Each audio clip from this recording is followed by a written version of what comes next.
Dear friends, brothers and sisters, आप सबों को प्रभु यीशु मसीह के नाम में शालोम। मैं आप लोग के सम्मुख एक नया टॉपिक लेकर आया हूँ। वो टॉपिक जो है कि भलाई के रूप में जो नहीं दिखता है, पर उसके द्वारा भलाई ही उत्पन्न होगा।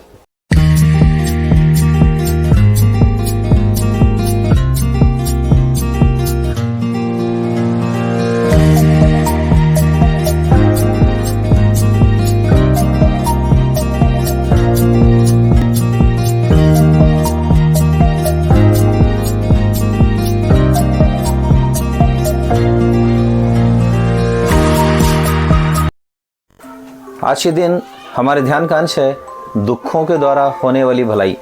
तो इस अंश में आगे कुछ कहने से पहले मैं आप लोग को याद दिला दूं कि ये जो भलाई है कैसे लोगों के लिए होगी, अर्थात परमेश्वर से प्रेम रखने वालों के लिए। उस टॉपिक के विषय में आइए हम जानते हैं। रोमियो की पत्री 8वां अध्याय का 28 वचन। हम जानते हैं कि जो लोग परमेश्वर से प्रेम रखते हैं उनके लिए सब बातें मिलकर भलाई ही को उत्पन्न करती हैं, अर्थात उन्हीं के लिए जो उसकी इच्छा के अनुसार बुलाए हुए हैं। तो इस वचन में एक शब्द है, भलाई ही को उत्पन्न करती है। सब बातें मिलकर भलाई ही को उत्पन्न करती है। सब बातें कहने का मतलब ये नहीं है कि भलाई ही किया जा रहा है तो भलाई उत्पन्न हो रही है। तो जाहिर बात है कि भलाई से इतर कुछ और दशा है और उसमें से एक से अधिक दशाएं हैं। तो उन जो दशाएं जो हैं वो दशाएं भी भलाई को उत्पन्न करेंगी। तो मैंने आप लोगों से मुख्य संदेश में कहा था, आप लोगों के सामने अब लगातार कम से कम 7 ऐसे अंश लेकर आऊँगा जिसके द्वारा भलाई उत्पन्न करती है। तो बने रहिए। मैं उन 7 अंशों में से आज के दिन चौथा अंश लेकर आया हूँ और आज के दिन के ध्यान का अंश है दुखों के द्वारा भलाई। दुखों के द्वारा भलाई दुखों के द्वारा सिखाया जाता है, डांट के द्वारा समझाया जाता है, ताड़ना के द्वारा सुधारा जाता है और दुखों के द्वारा सिखाया जाता है। अर्थात डांट समझाने के लिए है और ताड़ना सुधारने के लिए है और ये दुख जो है वो सिखाने के लिए है। अर्थात परमेश्वर अपने नियमों, पद्धतियों, क्रमों और विधियों को सिखाने के लिए वो दुखों के मार्ग में से होकर अपने लोगों को गुजारता है। इस अंश के विषय में ध्यान में आगे बढ़ने से पूर्व आइए हम पहले दुखों का मीनिंग जान लेते हैं। दुख 2 प्रकार के होते हैं। एक हृदय का दुख जिसमें शोक होता है, दूसरा इसमें शारीरिक दुख शामिल होता है और इसमें पीड़ा भी बहुत होती है। ये दूसरे प्रकार का दुख है जिसमें शारीरिक पीड़ा भी शामिल है, शारीरिक कष्ट शामिल है। किसी उद्देश्य को पूरी करने के लिए नाना प्रकार के कष्ट झेलना, तकलीफ झेलना और बहुत ज़्यादा मेहनत करना और तनाव झेलना, ये सब भी शामिल है। जो हृदय का जो दुख होता है वो जो दुख है वो ज़्यादातर विफल होने में और किसी तरह का अपमानजनक बातें सुनने झेलने के द्वारा होता है वो हृदय का दुख। इसमें ज़रूरी नहीं है कि शारीरिक कष्ट शामिल हो, इसमें शरीर में बिल्कुल स्वस्थ रह सकता है इंसान, कुछ मेहनत नहीं कर रहा, उसके बावजूद भी किसी की बातें ठेस पहुंचा दे या किसी कार्य में असफलता या धोखा मिल जाए तो ये दुख हो सकता है। अक्सर ऐसे दुख डिप्रेशन उत्पन्न करते हैं और समय समय पर याद आते हैं। जब जब याद आते हैं वो जी को दुखाते हैं। ऐसे दुखों से कोई लाभ नहीं है और यहाँ तक इसका नुकसान भी हो सकता है। बार बार ऐसे दुख याद आने के कारण मन चिढ़ सकता है और किसी कारण दुख ऐसा हुआ तो उनके प्रति ईर्ष्या उत्पन्न हो सकता है या क्रोध उत्पन्न हो सकता है या शत्रुता उत्पन्न हो सकती है, बैर उत्पन्न हो सकता है। और ऐसे दुखों को भूल जाना ही सही है, पर साधारणतः इंसान नहीं भूल पाता।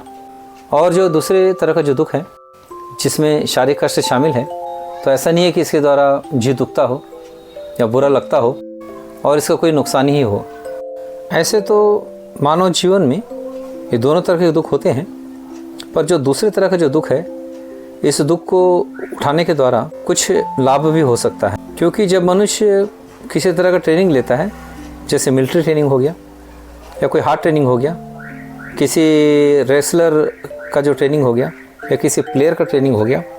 मैंने यहाँ तक सुना है कि कुछ प्लेयर्स के लिए उनके ट्रेनिंग के दिनों में उनके कज़न्स के पार्टी फंक्शन में, शादी ब्याह में, जन्मदिन के पार्टियों में भी उनके पिता नहीं जाने देते थे ऐसा कठिन कंडीशन उनके लिए रखा जाता था और उस कंडीशन को फॉलो करने के कारण ही वो नेशनल लेवल में भी बाद में खेल सके। बहुत ही कड़ी मेहनत, बहुत ही कड़ा एक्सरसाइज, बहुत ही ज़्यादा समय देकर किया हुआ जो एक्सरसाइज प्रयास है, इसमें भी कष्ट होता है, दुख होता है। पर ये नुकसानदायक दुख नहीं है, एक्चुअली इस दुख को कष्ट भी कहा जाता है। तो इसमें जो कष्ट उठाते हैं, ये कष्ट जो है बाद में एक अच्छा रिजल्ट लाते हैं। उस अच्छे रिजल्ट के कारण को जी में खुशी होती है और दिल में सुकून महसूस होता है। भविष्य में भी कभी कभी जब कभी इन दुखों को स्मरण किया जाता है तो उसके द्वारा एक तसल्ली पा सकते हैं और भीतर से एक खुशी हो सकती है कि एक समय ऐसे दुख उठाया था, इसका मुझे अच्छा रिजल्ट आया। इन दुखों को झेलने के द्वारा मन को भी सुकून पहुंच सकता है अगर ये दुख किसी दूसरे के लिए, किसी भले कार्य के लिए, किसी सहायता के लिए अगर उठाते हैं तो। जिस किसी को इन दुखों और कष्टों का सही मायने पता चल जाए तो कभी भी इन दुखों और कष्टों से वो लज्जा नहीं महसूस करेंगे, मुंह नहीं मोड़ेंगे, ऐसे दुखों और कष्टों से बचने का प्रयास नहीं करेंगे, खासकर तब जब इन दुखों और कष्टों द्वारा होने वाले लाभ के विषय में उन्हें समझ में आ जाए। तो आइए हम बाइबल में से कुछ रेफरेंसेस देखेंगे जो इन दुखों और कष्टों के विषय में लिखा हुआ है। ये जो दुख हैं, कष्ट हैं, ये अन्याय करने के कारण, अपराध करने के कारण भी हो सकते हैं। इसलिए पतरस बड़ी बुद्धिमानी तरीके से दोनों दुखों को, जो भलाई जिसमें उत्पन्न होती है और जो अपराध करने का या अन्याय करने का जो दुख होता है, उसमें तुलना करते हुए जो अन्याय और अपराध करने के द्वारा जो दुख होता है उसे गलत ठहराते हुए और जो किसी की भलाई करने के द्वारा जो दुख होता है उसे सही ठहराते हुए और उन दुखों को सहने के लिए पतरस उन्हें प्रेरित कर रहा है। पहला पतरस 2 अध्याय का 19वां वचन और उसका आगे का वचन मैं पढ़, ध्यान दें। क्योंकि यदि कोई परमेश्वर का विचार करके अन्याय से दुख उठाता हुआ क्लेश सहता है तो यह सुहावना है। क्योंकि यदि तुमने अपराध करके घूंसे खाए और धीरज धरा तो इसमें क्या बड़ाई की बात है। पर यदि भला काम करके दुख उठाते हो और धीरज धरते हो तो यह परमेश्वर को भाता है। और तुम इसी के लिए बुलाए भी गए हो, क्योंकि मसीह भी तुम्हारे लिए दुख उठाकर तुम्हें एक आदर्श दे गया है कि तुम भी उसके पद चिन्हों पर चलो। पतरस यहाँ पर बहुत बड़ी और गहरी बात कह दिया है कि वो कहता है तुम इसीलिए बुलाए भी गए हो। मतलब यह कि एक मसीही जन प्रभु यीशु मसीह के नाम में इसलिए बुलाया गया है कि दूसरे की भलाई करते हुए दुख उठाना पड़े तो भी उसके लिए तैयार रहें और भलाई कर दुख हो तो उसे सह लें। पतरस जो कह रहा है बात बिल्कुल सही है, क्योंकि परमेश्वर ने जब पौलुस को बुलाया था सेवकाई में तो उस समय हनन्याह से उसने कहा था, जो प्रेरितों कार्य के 9 अध्याय 16 वचन लिखा हुआ है, और मैं उसे बताऊंगा कि मेरे नाम के लिए उसे कैसा कैसा दुख उठाना पड़ेगा। मतलब यह है कि प्रभु यीशु मसीह की सेवकाई के करने के दौरान पौलुस को बहुत सारे दुख उठाने पड़ेंगे, कष्ट उठाने पड़ेंगे, और वह उसी के लिए बुलाया भी गया है। पतरस इन्हीं बातों को कह रहा है कि प्रभु यीशु मसीह के नाम में जो सेवकाई के लिए आते हैं तो उन्हें दुख उठाना पड़ेगा। एक विश्वासी को इसलिए भी दुख उठाना पड़ेगा क्योंकि प्रभु यीशु मसीह ने दुख उठाकर एक आदर्श दे दिया कि उसके पद चिन्हों पर हम चलें। ना तो उसने पाप किया और ना उसके मुंह से छल की कोई बात निकली। वह गाली सुनकर गाली नहीं देता था और दुख उठाकर किसी को भी धमकी नहीं देता था, पर अपने आप को सच्चे न्याय के हाथ में सौंपता था। वह आप ही हमारे पापों को अपनी देह पर लिए हुए क्रूस पर चढ़ गया, जिससे हम पापों के लिए मरकर धार्मिकता के लिए जीवन बिताएं। उसी के मार खाने से तुम चंगे हुए, क्योंकि तुम पहले भटकी हुई भेड़ों के समान थे, पर अब अपने प्राणों के रखवाले और अध्यक्ष के पास लौट आए हो। मतलब यह है कि मसीह ने, उसने पाप नहीं किया, फिर लोगों की गाली सुना पर वो किसी को धमकी नहीं दिया, दुख उठाया उसने, कष्ट उठाया उसने, क्रूस को दुख उठाया उसने, पर वो हमारे लिए उठाया। वो पापी नहीं था, वो कोई ऐसा अपराध नहीं किया था कि उसे क्रूस का दंड मिले। उसके बावजूद भी हमारे लिए वो सह लिया और हमारे लिए उन कष्टों को उठा लिया उसने कि हमारी भलाई हो। तो इसी बात का स्मरण पतरस दिलाता है। देखो मसीह ने किस रीति से हमारे लिए दुख उठाया। उसने कोई अपराध नहीं किया, फिर भी उसने दुख उठाया। किसके लिए दुख उठाया? वो हमारे लिए उठाया। तो इस मनसा को रिस्पेक्ट दो, इस मनसा को तुम खुद भी धारण करो। पतरस इसी बात को कह रहा है। डियर फ्रेंड्स, मैं पतरस के इन बातों से बिल्कुल सहमत हूँ, क्योंकि मैं खुद इन दुखों और कष्टों के कारण होने वाले लाभ के विषय में मैं ध्यान कर और अनुभव से भी जान चुका हूँ। इसलिए मैं आप लोगों से कहता हूँ, आप लोग इन दुखों और कष्टों से बिल्कुल मुंह मत मोड़िए, इससे अपना लीजिए। तो इससे दूसरों को तो भला होगा ही होगा, पर आप लोग का ही भला होगा। पहला पतरस 3:14, यदि तुम धर्म के कारण दुख भी उठाओ तो धन्य हो, पर लोगों के डराने से मत डरो और न घबराओ। और 15 वचन, पर मसीह को प्रभु जानकर अपने अपने मन में पवित्र समझो। जो कोई तुमसे तुम्हारी आशा के विषय में कुछ पूछे, उसे उत्तर देने के लिए सर्वदा तैयार रहो, पर नम्रता और भय के साथ। 3:17, क्योंकि यदि परमेश्वर की यही इच्छा हो कि तुम भलाई करने के कारण दुख उठाओ, तो यह बुराई करने के कारण दुख उठाने से उत्तम है। फिर यहाँ पर पतरस मसीह का स्मरण दिलाता है 18 वचन में, इसलिए कि मसीह ने भी अर्थात अधर्मियों के लिए धर्मी ने पापों के कारण एक बार दुख उठाया, ताकि हमें परमेश्वर के पास पहुँचाए। वह शरीर के भाव से तो घात किया गया, पर आत्मा के भाव से जिलाया गया। और एक गहरी बात बताते हैं 19 वचन में, उसी में उसने जाकर कैदी आत्माओं को भी प्रचार किया। और पतरस और एक लाभ की बात बताता है 4 अध्याय के पहले और दूसरे वचन में, इसलिए जबकि मसीह ने शरीर में होकर दुख उठाया, तो तुम भी उसी मनसा को हथियार के समान धारण करो, क्योंकि जिसने शरीर में दुख उठाया वह पाप से छूट गया, ताकि भविष्य में अपना शेष शारीरिक जीवन मनुष्य की अभिलाषाओं के अनुसार नहीं, पर परमेश्वर की इच्छा के अनुसार व्यतीत करें। और पतरस स्पिरिचुअल प्रोसेस में समझाते हैं 4 अध्याय के 12, 13, 14 वचन में, हे प्रियो, जो दुख रूपी अग्नि तुम्हारे परखने के लिए तुम में भड़की है, इससे यह समझकर अचंभा ना करो कि कोई अनोखी बात तुम पर बीत रही है, पर जैसे जैसे मसीह के दुखों में सहभागी होते हो, आनंद करो, जिससे उसकी महिमा के प्रकट होते समय भी तुम आनंदित और मगन हो। फिर यदि मसीह के नाम के लिए तुम्हारी निंदा की जाती है, तो तुम धन्य हो, क्योंकि महिमा का आत्मा जो परमेश्वर का आत्मा है तुम पर छाया करता है। और एक चेतावनी भी दे रहा है 15 वचन में, तुम में से कोई व्यक्ति हत्यारा या चोर या कुकर्मी होने या पराये काम में हाथ डालने के कारण दुख ना पाए। और एक विषय में यह बंधा रहे हैं 16 वचन, पर यदि मसीह होने के कारण दुख पाए तो लज्जित न हो, पर इस बात के लिए परमेश्वर की महिमा करें। और फाइनली पतरस यह भी कह रहे हैं कि और भाइयों को देखो, और लोग भी दुख उठा रहे हैं, तुम भी उसी मन से धारण कर दुख उठाओ। 5वां अध्याय का 9वां वचन, विश्वास में दृढ़ होकर और यह जानकर उसका सामना करो कि तुम्हारे भाई जो संसार में हैं ऐसे ही दुख सह रहे हैं। और 10वां वचन में इस दुखों के कारण होने वाले फायदे के विषय में और परमेश्वर किस रीति से उस लाभ पहुंचाएगा इस विषय में बताते हैं। अब परमेश्वर जो सारे अनुग्रह का दाता है, जिसने तुम्हें मसीह में अपनी अनंत महिमा के लिए बुलाया, तुम्हारे थोड़ी देर तक दुख उठाने के बाद आप ही तुम्हें सिद्ध और स्थिर और बलवंत करेगा। उसी का साम्राज्य युगानुयुग रहे, आमीन। और याकूब कहते हैं अपनी पत्री में 5वें अध्याय के 10वें वचन में, हे भाइयों, जिन भविष्यवक्ताओं ने प्रभु के नाम से बातें की, उनको दुख उठाने और धीरज धरने का एक आदर्श समझो। और मूसा का भी यह उदाहरण दिया गया है इब्रानी 11:25 में, इसलिए कि उसे पाप में थोड़े दिन के सुख भोगने से परमेश्वर के लोगों के साथ दुख भोगना अधिक उत्तम लगा।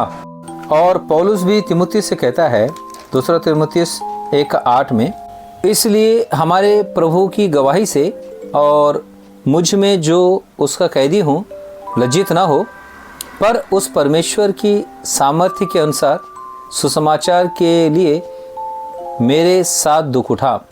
और 2:3 में, मसीह यीशु के अच्छे योद्धा के समान मेरे साथ दुख उठा। और 3:10, परंतु तूने उपदेश, चाल चलन, मनसा, विश्वास, सहनशीलता, प्रेम, धीरज और सताए जाने और दुख उठाने में मेरा साथ दिया। और 4:5, पर तू सब बातों में सावधान रह, दुख उठा, सुसमाचार प्रचार का काम कर और अपनी सेवा को पूरा कर।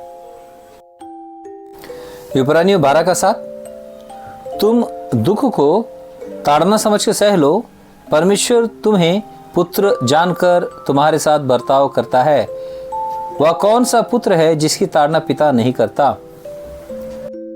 इब्रानियों 12:2, और विश्वास के कर्ता और सिद्ध करने वाले यीशु की ओर ताकते रहें, जिसने उस आनंद के लिए जो उसके आगे धरा था, लज्जे की कुछ चिंता न करके क्रूस का दुख सहा और परमेश्वर के सिंहासन की दाहिनी ओर जा बैठा। और पौलुस अपने पत्री में लिखता है कि जो दुख उठाते हैं मसीह में, उनको परमेश्वर क्या रिवार्ड्स देगा।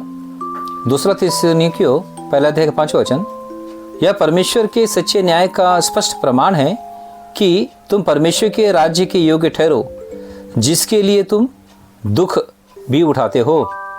और रोमियो की पत्री 8:17, और यदि संतान है तो वारिस भी, वरन परमेश्वर के वारिस और मसीह के संगी वारिस हैं, कि जब हम उसके साथ दुख उठाएं तो उसके साथ महिमा भी पाएं। डियर फ्रेंड्स, हमको बाइबल के द्वारा जितने उपदेश और प्रेरणाएं दी गई हैं दुख उठाने के लिए, उसका मेन कारण है हमारा प्रभु यीशु मसीह, उसका आदर्श। तो उसके आदर्श को ध्यान में रखकर हमें दुख उठाने के लिए तैयार रहना चाहिए। आइए हम और कुछ वर्षों को देखते हैं हमारे प्रभु यीशु मसीह विषय में। इब्रानियों 2:9, पर हम यीशु को जो स्वर्गदूतों से कुछ ही कम किया गया था, मृत्यु का दुख उठाने के कारण महिमा और आदर का मुकुट पहने हुए देखते हैं, ताकि परमेश्वर के अनुग्रह से वह हर एक मनुष्य के लिए मृत्यु का स्वाद चखे। और 10 क्योंकि जिसके लिए सब कुछ है और जिसके द्वारा सब कुछ है, उसे यही अच्छा लगा कि जब वह बहुत से पुत्रों को महिमा में पहुंचाएं, तो उनके उद्धार के कर्ता को दुख उठाने के द्वारा सिद्ध करें। और 2:18, क्योंकि जब उसने परीक्षा की दशा में दुख उठाया, तो वह उनकी भी सहायता कर सकता है जिनकी परीक्षा होती है। देखिए, यहाँ पर एक भेद प्रकट हो गया। हमारे प्रभु यीशु मसीह क्यों दुख उठाए, उसका एक रहस्य प्रकट हो गया। वो यह कि हम मनुष्य इस धरती में नाना प्रकार के दुख भोगते रहते हैं और उन दुखों में कई बार निराश हताश होते रहते हैं। तो संभालने के लिए एक मनुष्य की जो सहायता करता है वो पूरता नहीं है। तो हमारे उद्धारकर्ता प्रभु यीशु मसीह इस शरीर, मनुष्य के शरीर में आए और वो दुख इसलिए उठाए कि हम जो दुख उठाते हैं, हमारे उन दुखों में वो सहायता कर सके, अपनी जीवंत सामर्थ्य द्वारा हमारी सहायता कर सके कि हम दुखों के कारण पापों में ना गिरे, दुखों के कारण पीछे ना जाए, विश्वास में पीछे ना हटे, वरन हम दुख सहते हुए भी परमेश्वर की सेवा कर सके। यीशु मसीह शरीर में आने के कारण जो जीव उठने की सामर्थ्य उसे चाहिए थी, उसे प्राप्त करने के लिए वो भी साधारण व्यक्ति की नाई दुख उठाकर, आंसू बहाकर पिता से प्रार्थना की। इब्रानी 5:7 और 8 यीशु ने अपनी देह में रहने के दिनों में ऊंचे शब्द से पुकार कर और आंसू बहा कर उससे जो उसको मृत्यु से बचा सकता था प्रार्थनाएं और विनती की, और भक्ति के कारण उसकी सुनी गई। पुत्र होने पर भी उसने दुख उठाकर आज्ञा माननी सीखी। और 9 और सिद्ध बनकर उसने सब आज्ञा मानने वालों के लिए सदा काल के उद्धार का कारण हो गया। डियर फ्रेंड्स, मैं दुखों के विषय में जितना आप लोगों को बता रहा हूँ भेद, ये तो बहुत कम है। जितना मैं बता रहा हूँ इससे कई गुना ज़्यादा गहरा रहस्य है इसमें, क्योंकि वो जो स्वर्ग में था, धरती में आया मनुष्य रूप में, वो हमारे लिए दुख उठाया। इसमें बहुत गहरा भेद है। उसका एक मुख्य कारण है जिसे मैं फाइनली आखिरी में बताना चाह रहा हूँ। पहला पत्रस 4:1, इसलिए जबकि मसीह ने शरीर में होकर दुख उठाया, तो तुम भी उसी मनसा को हथियार के समान धारण करो, क्योंकि जिसने शरीर में दुख उठाया वह पाप से छूट गया। मतलब यह है कि हम मनुष्य के जीवन में कुछ ऐसे पाप होते हैं जो दुख उठाने के द्वारा ही दूर होते हैं, अन्यथा दुख उठाए बिना उन पापों से छूटना बिल्कुल नामुमकिन है। कोई माने या ना माने, ये बिल्कुल सत्य है कि दुख उठाने के द्वारा ही वो पाप दूर होते हैं। हमारे जो पाप जो क्षमा होते हैं यीशु के क्रूस के प्रायश्चित के द्वारा, और उसके रक्त के द्वारा हमारे पाप धुलते हैं। मतलब हमको पापों का क्षमा मिल गया, और हमारे वो पाप जो हम करते आए हैं वो छूट जाता है। पर जब मसीह में आने के बाद कुछ ऐसे पाप है जो प्रकट होते हैं, जो जटिल होते हैं, जो आसानी से छोड़ना चाहते नहीं छूटते हैं, उसको भारी प्रेशर के द्वारा छुड़ाना पड़ता है। इसलिए परमेश्वर दुखों के मार्ग में से अपने जन को गुजारता है कि दुखों के मार्ग में चलते चलते जब वो मसीह में रहने का प्रयास करते हैं तो वो बहुत ज़्यादा प्रेशर को झेलते हैं। उस प्रेशर के द्वारा उनके जो पुराने पाप जिसे वो छोड़ना चाहकर नहीं छोड़ पा रहे थे, वो छूट जाते हैं। इसी कारण से परमेश्वर अपने लोगों को दुखों के मार्गों से गुजारते हैं। इस छुटकारे कार्य में हमारे साथ रहकर हमारी सहायता करने के लिए हमारे प्रभु यीशु मसीह ने वो खुद भी दुख झेला। वो कष्ट झेला कि हमारे सिचुएशन को समझ सके, और आत्मा में पुनरुत्थित होने के बाद वो आत्मा में हमारे साथ रहकर हमारे दुखों में गिरने से बचाएं, पीछे हटने से बचाएं, और उन दुखों में के मार्ग में से होकर गुजरते हुए पाप से पूरा छुटकारा हम पा सके, पूरी तरह से हमको पापों से छुड़ाने का काम वो कर सके। हमारा जो ये मिट्टी का शरीर है, इसे डिसिप्लिन बिल्कुल पसंद नहीं है, और हमारा जो मन है इसे कोई भी नियम और पद्धति और कंडीशन पसंद नहीं है। तो हमारे इस नए जीवन में परमेश्वर की विधियों और नियमों को सीखने के लिए दुख और कष्ट जो है बहुत ही महत्वपूर्ण भूमिका निभाता। भजन संहिता पुस्तक के 119 अध्याय के 71 वचन, मुझे जो दुख हुआ वह मेरे लिए भला ही हुआ है, जिससे मैं तेरी विधियों को सीख सकूं। Dear friends, brothers and sisters, आप लोग इन वचनों को याद रखिए। इन वचनों के अनुसार आप लोग को जीवन हो, इस निमित्त आप प्रभु से प्रार्थना कीजिए। इन वचनों का पूरा लाभ पाइए। प्रभु आप लोग सहायता करे। God bless you.